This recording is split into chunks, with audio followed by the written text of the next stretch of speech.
ಕನ್ನಡ ಜ್ಯೋತಿ ರಥಯಾತ್ರೆ ಇಂದು ಶಿಡ್ಲಘಟ್ಟ ತಾಲೂಕಿಗೆ ಆಗಮಿಸಿದ್ದು ಗಣ್ಯರು ಆತ್ಮೀಯವಾಗಿ ಸ್ವಾಗತಿಸಿದ್ರ. ಈ ವೇಳೆ ಮಾತನಾಡಿದ ಶಾಸಕ ಬಿಎನ್ ರವಿಕುಮಾರ್, ಒಕ್ಕೂಟದ ವ್ಯವಸ್ಥೆಯಲ್ಲಿ ನಾಡು ಎಷ್ಟು ಮುಖ್ಯವೋ ದೇಶವೂ ಅಷ್ಟೇ ಮುಖ್ಯ. ದೇಶದ ಸ್ವಾತಂತ್ರ್ಯ ಹಾಗೂ ನಾಡನ್ನ ಕಟ್ಟಿ ಬೆಳೆಸಲು ಶ್ರಮಿಸಿದ ಮಹನೀಯರು ಹಾಕಿಕೊಟ್ಟ ಮಾರ್ಗದಲ್ಲಿ ಸಾಗಬೇಕ. ಆ ಮೂಲಕ ಉತ್ತಮ ನಾಡನ್ನ ಕಟ್ಟಿ ಬೆಳೆಸಬೇಕೆಂದು ಮನವಿ ಮಾಡಿದ್ರ. ಆಂಧ್ರದ ಗಡಿಯಲ್ಲಿದ್ದು ಇಲ್ಲಿ ತೆಲುಗು ಭಾಷೆ ಪ್ರಭಾವ ಇದೆ. ಇಲ್ಲಿ ಕನ್ನಡ ಪರ ಕಾರ್ಯಕ್ರಮಗಳು ಹೆಚ್ಚು ನಡೆಯಬೇಕಾ. ಈ ನಿಟ್ಟಿನಲ್ಲಿ ರಾಜ್ಯ ಸರ್ಕಾರ ಕನ್ನಡ ಜ್ಯೋತಿ ರಥಯಾತ್ರೆ ರಾಜ್ಯದ ಎಲ್ಲಾ ವಿಧಾನಸಭಾ ಕ್ಷೇತ್ರಗಳಲ್ಲೂ ನಡೆಸುತ್ತಿದೆ. ಶಿಡ್ಲಘಟ್ಟಕ್ಕೆ ಆಗಮಿಸಿದ ರಥವನ್ನ ಎಲ್ಲರೂ ಜಾತಿ ಧರ್ಮ ತಾರತಮ್ಯವಿಲ್ಲದೆ ಸಂಭ್ರಮದಿಂದ ಬರಮಾಡಿಕೊಂಡಿದ್ದು ಎಲ್ಲರಿಗೂ ತಾಲೂಕು ಆಡಳಿತದ ಪರವಾಗಿ ಅಭಿನಂದನೆ ತಿಳಿಸುವುದಾಗಿ ಹೇಳಿದ್ರ.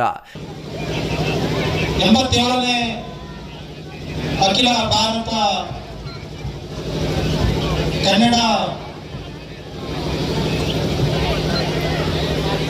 ಸಮ್ಮೇಳನದ ಒಂದು ಅಂಗವಾಗಿ ಮಂಡ್ಯದಲ್ಲಿ ನಡೆಯುತ್ತಿರುವಂತಹ ಒಂದು ಸಮ್ಮೇಳನದ ಅಂಗವಾಗಿ ಇಡೀ ಎಲ್ಲ ಕರ್ನಾಟಕದ ಪ್ರತಿ ಜಿಲ್ಲೆ ತಾಲೂಕುಗಳಿಗೆ ಕನ್ನಡ ರಥ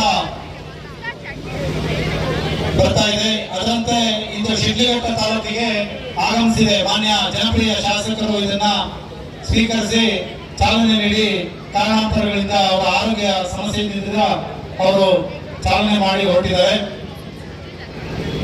ಇವತ್ತು ಕನ್ನಡ ಅನ್ನೋದು ನಮ್ಮ ಹೆಮ್ಮೆ, ನಮ್ಮ ಉಸಿರು, ನಮ್ಮ ಆತ್ಮ ಗೌರವ.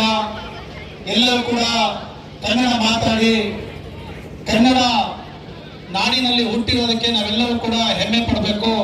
ಕರ್ನಾಟಕಕ್ಕೆ ಗೌರವ ಬರುವಂತಹ ರೀತಿಯಲ್ಲಿ ನಾವೆಲ್ಲರೂ ಕೂಡ ಹೆಮ್ಮೆಯಿಂದ ಬದುಕಬೇಕು.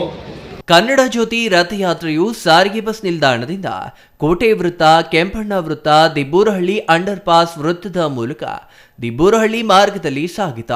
ರಥದ ಮುಂದೆ ತಲೆ ಮೇಲೆ ಕಳಶ ಹೊತ್ತು ಸಾಗಿದ ಮಹಿಳೆಯರು, ಕೈಯಲ್ಲಿ ನಾಡಧ್ವಜ ಹಿಡಿದ ವಿದ್ಯಾರ್ಥಿಗಳ ಸಾಲು, ತಮಟೆ ಇನ್ನಿತರೆ ಜನಪದ ಕಲಾತಂಡಗಳ ನೃತ್ಯ ಕನ್ನಡ ಜ್ಯೋತಿಯ ರಥಯಾತ್ರೆಗೆ ಏನಷ್ಟು ಕಳೆ ಕಟ್ಟಿದ್ವಾ. ರಸ್ತೆಯ ಇಕ್ಕೆಲಗಳಲ್ಲಿ ನಿಂತ ನಾಗರಿಕರು ಕನ್ನಡ ಜ್ಯೋತಿ ರಥಯಾತ್ರೆಯನ್ನ ಕಣ್ತುಂಬಿಕೊಂಡ್ರ.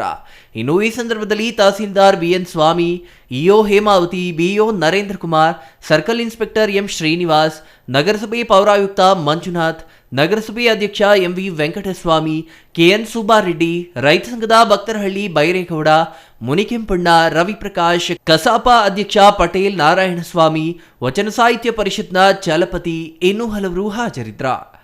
ಛಾಯಾ ರಮೇಶ್, ಸಿಟಿವಿ ನ್ಯೂಸ್, ಶಿಡ್ಲಘಟ್ಟ.